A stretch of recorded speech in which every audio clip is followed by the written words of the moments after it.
The next morning, both men were up bright and early, each one looking forward to a day of fishing. Fishing had become one of their most cherished pastimes, and they both enjoyed fishing for striped bass. They had a favorite fishing spot on the banks of the Hudson River, where Samuel arrived first. There, an old rickety or wobbly pier jutted out into the cool, lapping water. Nearby, a row of silver birch trees provided just the right amount of shade. There was also a picnic table. Alfie always accompanied them and frequently scared the fish away by jumping off the pier and into the water. Hey, you beat me to it, shouted Jack as he walked toward Samuel. Samuel was already on the pier, intently focused on attaching a large, juicy bloodworm to the hook of the end of his fishing line. Alfie was stretched out, enjoying the sun and the gentle breeze that was blowing across the Hudson River Valley. Just got here myself, yelled back Samuel. I hear the fish are jumping right onto the line. Well, they'll miss your line for sure, bellowed Jack. Then he laughed loudly to himself. Samuel smiled at his friend and shook his head. If you continue to yell like a wild bear, you'll scare away every living creature, including the fish, said Samuel.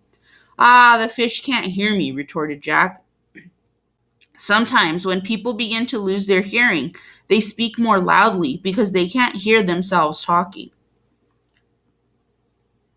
For several minutes, the two men were silent.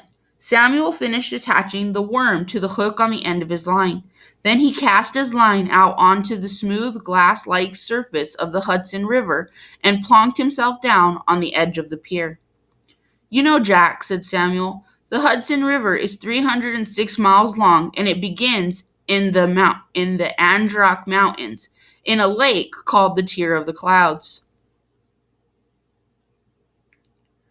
I did not know that, replied Jack, as he too hooked the fish bait and cast his line out into the water. Then, sitting down beside Samuel, Jack said, Tell me something I don't know. For a long while, Samuel gazed out at the glistening river. His old eyes were admiring the view of the sunlight dancing across the water.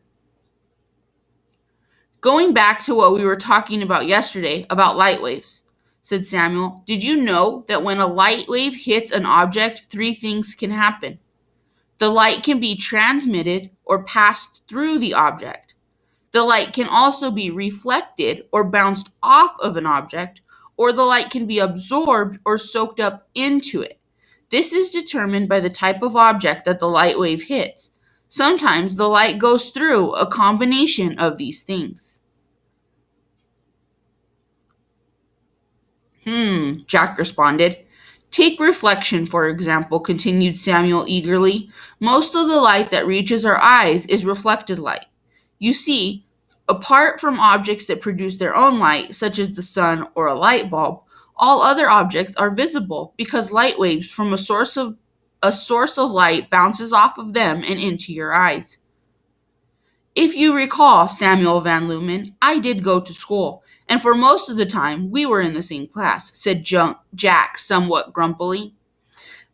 I remember learning about bioluminescent creatures such as lightning bugs. If I recall correctly, they produce their own light.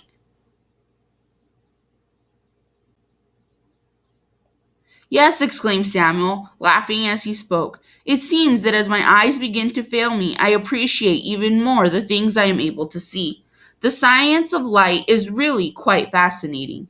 I'm sure it is, shouted Jack. However, I hope you are not going to talk all day. That's why you never catch any fish. Samuel smiled at Jack and continued to talk anyway. You see, when light hits a surface, some of the light bounces off of the surface. It is the light that bounces off the surface that we call reflected light. Most objects reflect some light. In fact, you are reflecting some light right now. Jack, otherwise I wouldn't be able to see you, exclaimed Samuel. Not that my eyes let me see a whole lot these days anyways. Jack glanced over at Alfie, who was staring at his reflection in the water. Jack laughed and said, Look at the way the smooth water is reflecting a perfect image of Alfie, just like a mirror. At that moment, Jack stood up to check on his line. I thought I sensed something nibbling, but there's nothing there, he said. When I was young, Samuel mused, I often wondered why we were able to see our reflection in some things but not in others. Jack laughed.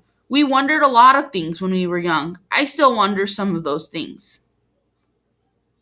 Do you remember, asked Samuel, when our third grade teacher, Mr. Benson, brought a mirror and a piece of wood into class to explain how light is reflected off the surface? He showed us that when the surface of an object is perfectly smooth and shiny, like that of a mirror, light rays hit all parts of the surface of that object at the same angle. Therefore, light rays reflected by the object bounce back off of it at the same angle and produce a clear and accurate reflection.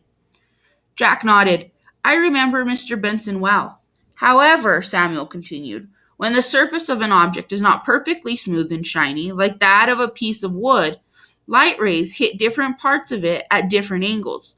Therefore, some light rays are absorbed by that object and some are reflected by that object at different angles.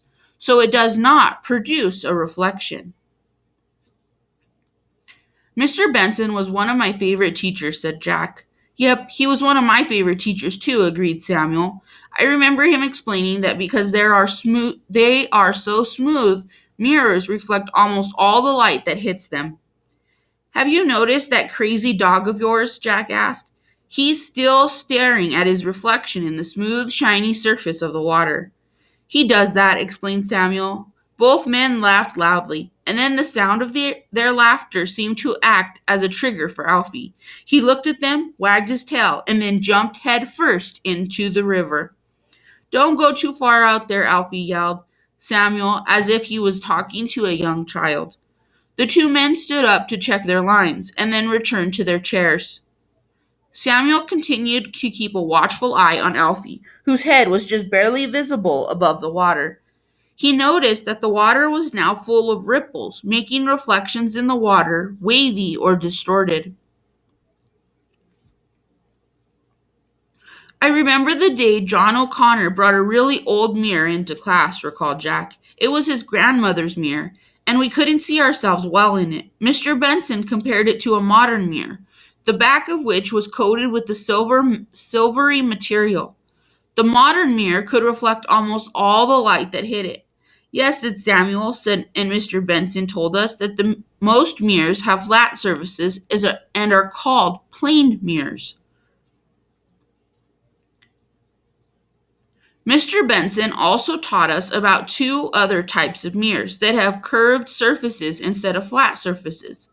Concave and convex, recalled Samuel. Oh, I remember that, said Jack. We had to draw two portraits of ourselves. One portrait was a concave image, and the other was a convex image. I remember that I borrowed my mother's silver spoons and brought them to school with me.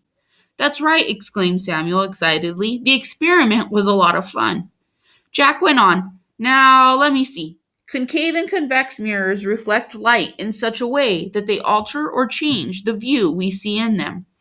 A concave mirror curves inward and produces a smaller upside-down image of an object, but only if it is a certain distance away from the viewer. Yes, added Samuel, but if an object is very close to the concave mirror, its reflection will be upright and magnified.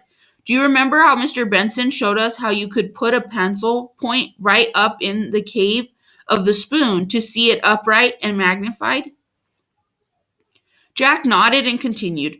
Convex mirrors curve outward and always produce a smaller upright image as when you look into the convex side of the spoon. Samuel laughed out loud. Did you actually learn something in school, Jack, dear? I seem to recall that you were always talking, especially when Mr. Benson was talking. Oh, I learned a thing or two, protested Jack, and I'll have you know. Suddenly Jack leapt out of his chair. Jumping jelly beans, I think I've caught a fish. Almost at once, Jack began to wrestle with his fishing pole. It's a big one, Samuel, screeched Jack as he struggled to hold on to his fishing pole and not fall headfirst into the river. If you stand still, you'll have a better chance of reeling it in, advised Samuel. Stand still! Stand still! Shrieked Jack as he battled with the creature on the end of the line. This fish is the size of a whale. How am I supposed to stand still with the fish the size of a whale? For several minutes, Jack appeared to do a dance on the end of the pier with the fishing pole. And finally, Samuel had the good sense to take a closer look at the creature that Jack was attempting to catch. Hold on a minute, Jack. Stop wrestling with that line. You've hooked Alfie by the collar. The poor dog is trying to free himself, and you keep trying to reel him in, laughed Samuel. That darn dog should be banned from coming fishing with us. He's more trouble than he's worth, roared Jack. Hold on, let me get my camera, shouted Samuel. I want to get a photograph of the day Jack Adair hooked himself a live Springer Spaniel. Moments later, having been unhooked by Jack, an extremely wet Alfie stood happily wagging his tail beside him, while Samuel busied himself taking photographs of the two of them. Get away from me, you darn dog, muttered Jack as Alfie shook himself dry. Samuel laughed aloud as he continued to capture photographic images of his two best friends. If you don't put that camera away right now, you'll be as wet as this silly dog, announced Jack. Okay, laughed Samuel. Time for lunch, I think. The two friends shared some chicken and coleslaw while Alfie lay in the sun to finish drying off. I'm glad I had my camera with me, Samuel said between mouthfuls as he arranged the parts of his camera on the picnic table. Did you know that some cameras contain plane mirrors that make it possible to see the image that you are about to photograph?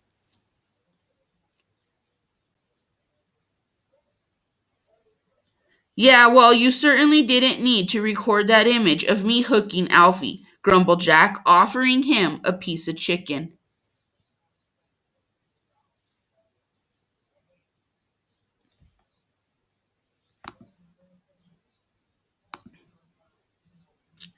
Samuel laughed as he began to pack up the picnic basket. Well, you've obviously forgiven him. Did I tell you that we are taking Amy to the fair tomorrow? We? Exclaimed Jack. Yep, that was the deal, explained Samuel. I told her that if she made me some chocolate cake, I'd take her to the fair. Me too, shouted Jack, a little less grumpily. You're going to eat some cake, aren't you? Samuel yelled Jack. Well, okay then, but you're not going to make me go on those bumper cars again, are you?